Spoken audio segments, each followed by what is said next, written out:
दोस्तों इस वीडियो में दावा है कि इस जनाजे में एक नहीं बल्कि बहुत सारे जिन्नात ने शिरकत की। सुनने में ये बात बहुत ही अजीब लगती है, लेकिन इस वीडियो को गौर से देखने पर आपको एक ख़ास चीज़ देखने को मिलेगी।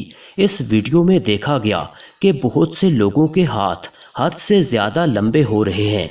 वीडियो में देखा गया कि कुछ लोगों के हाथ 10 फुट तक लंबे हो रहे थे, जो किसी भी इंसान के बस की बात नहीं होती। तो क्या इस बात को मान लिया जाए कि इंसानों के साथ साथ जिन्नात भी जनाजा पढ़ते हैं?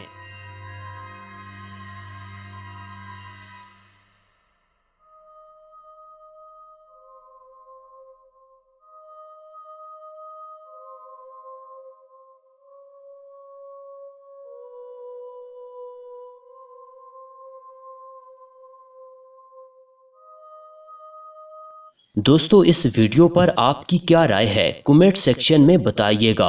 और अगर अभी तक आपने हमारे चैनल को सब्सक्राइब नहीं किया हुआ तो सब्सक्राइब कीजिए।